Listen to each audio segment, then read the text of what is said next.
আলো পথে হাঁটা এক ছেলের গল্প। নাম তার রফিক। বাংলাদেশের এক প্রত্যন্ত গ্রামে জন্ম তার।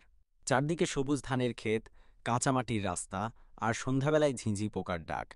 এমন এক প্রাকৃতিক সৌন্দর্যের মাঝে বড় হলেও রফিকের জীবনটা ছিল প্রকৃতির সেই সৌন্দর্যের বিপরীত। বাবা একজন দিনমজুর, মা অন্যের বাড়িতে কাজ করতেন। দুই বেলার ভাত জোটাতে হিমশিম খেতে হতো পরিবারটিকে। রফিক ছোটবেলা থেকেই খুব মেধাবী ছিল। গ্রামের প্রাথমিক বিদ্যালয়ে পড়তে গিয়ে তার শিক্ষকদের নজরে পড়ে যায় সে। শিক্ষকরা বলতেন, এই ছেলে একদিন বড় কিছু করবে। কিন্তু গরিবই তার সবচেয়ে বড় বাধা হয়ে দাঁড়ায়। স্কুলে বই খাতা কেনার টাকা থাকতো না, অন্যের পুরনো বই দিয়ে পড়তে হতো। অনেক সময় খালি পেটে স্কুলে যেতে হতো, কখনো আবার টিফিনের সময় এক কোনায় বসে থাকতে হতো, কারণ খাবার ছিল না। একদিন স্কুল থেকে ফিরেই দেখে তার বাবা অসুস্থ হয়ে পড়েছেন। দিনমজুরির কাজ করতে গিয়ে কোমরে আঘাত পেয়েছেন। এরপর পরিবারে উপার্জনের একমাত্র পথ বন্ধ হয়ে যায়। মা অল্প টাকায় আরও বেশি সময় কাজ করতে বাধ্য হন। রফিক তখন পঞ্চম শ্রেণীর ছাত্র, কিন্তু পরিস্থিতি তাকে বইয়ের বদলে গামলা ধরতে বাধ্য করল। সকালবেলা বাসি চোখে স্কুলে গিয়ে বিকেল থেকে সন্ধ্যা অবধি বাজারে হকারের কাজ করত সে। বাড়ি ফিরে মায়ের হাতের রান্না নয়, অনেক সময় এক বাটি ভাতের সাথে লবণ দিয়েই খেতে হতো। তবে রফিক হাল ছাড়েনি। রাতে হারিকেনের আলোয় পড়াশোনা করত।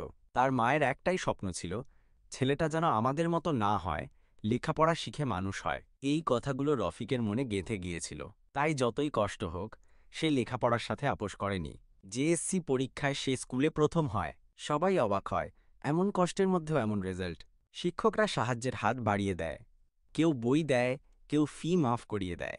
এভাবেই রফিক এসএসসি পর্যন্ত পৌঁছায়। কিন্তু এই পর্যায়ে এসে আবারও এক বড় ধাক্কা খায় সে। তার মা একদিন হঠাৎ অসুস্থ হয়ে পড়ে যান। হাসপাতালে নিতে হয়। চিকিৎসার খরচ জোগাতে রফিক তার বই বিক্রি করে দেয়, বাজারে আরও বেশি সময় কাজ শুরু করে। এই সময়টায় রফিক মানসিকভাবে খুব ভেঙে পড়ে। পড়াশোনায় মন বসত না, ক্লান্ত শরীরে বই খোলা কষ্টকর হয়ে উঠেছিল। তবুও সে থামেনি। সময় ভাগ করে চলে, সকালে স্কুল, দুপুরে বাজারের কাজ, রাতে পড়াশোনা। এসএসসি পরীক্ষায় সে জিপিএ ৫ পায়। গ্রামে আনন্দের বন্যা বয়ে যায়। সবাই বলে, রফিক আমাদের গ্রামের গর্ব। এই সাফল্যের পর সে কলেজে ভর্তি হয়। কিন্তু কলেজে এসে বুঝে আরও বড় সংগ্রামের সামনে সে। শহরে যাতায়াতের টাকা নেই, খাওয়া দাওয়া অনিয়মিত, আর একাকিত্বে ভুগতে থাকে সে। তবুও সে নিজের স্বপ্ন আঁকড়ে ধরে। ইন্টারনেট ক্যাফেতে গিয়ে কম্পিউটার শেখে, বইয়ের দোকানে দাঁড়িয়ে দাঁড়িয়ে পড়াশোনা করে। কিছু শিক্ষক আবার তাকে কোচিংয়ের সুযোগ দেন বিনা পয়সায়। এইভাবেই এই ছেলেটি বিশ্ববিদ্যালয়ের ভর্তি পরীক্ষায় অংশ নেয়। অনেকগুলো পরীক্ষায় অংশ নিয়ে একটি সরকারি বিশ্ববিদ্যালয়ে ভর্তি হওয়ার সুযোগ পায়। তার চোখে তখন নতুন স্বপ্ন, আমি শিক্ষক হব। গ্রামের ছেলেমেয়েদের শেখাবো, যেন কেউ শুধু গরিব বলে পিছিয়ে না পড়ে। বিশ্ববিদ্যালয় জীবনে এসে রফিক প্রথমবারের মতো একটু স্বস্তি পায়, স্কলারশিপ পায়, কিছু পার্ট টাইম কাজ পায়।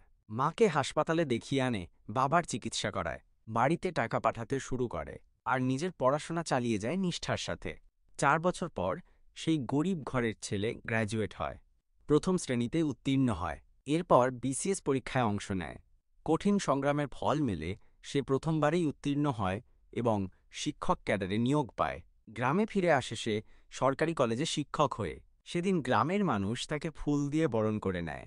কেউ আর তাকে গরিব রফিক বলে ডাকে না, সবাই বলে স্যার রফিক। একদিন সে তার পুরনো স্কুলে গিয়ে দাঁড়ায়। ছোট ছোট ছেলেমেয়েদের দেখে নিজের হারিয়ে যাওয়া দিনগুলোর কথা মনে পড়ে যায়। সে চোখ ভেজা কণ্ঠে বলে, তোমরা স্বপ্ন দেখো, কখনো হাল ছেড়ো না।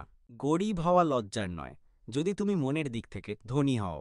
তার কষ্টের গল্প তখন আর শুধু তার একার থাকে না, সেটা হয়ে ওঠে গ্রামের শিশুদের অনুপ্রেরণা। উপসংহার: রফিকের গল্প কেবল এক গরিব ছেলের কষ্টের বিবরণ নয়, এটা দৃঢ় মনোবল, শ্রম আর বিশ্বাসের এক মহাকাব্য। সে প্রমাণ করে, সামান্য ঘরের ছেলেও আকাশ ছুঁতে পারে, যদি মনের মধ্যে স্বপ্ন আর চোখে অগ্নি জ্বলে। তার জীবনের সংগ্রাম আমাদের শেখায়, চেষ্টা করলে কোনো কিছুই অসম্ভব নয়। গল্পটি আপনার কেমন লেগেছে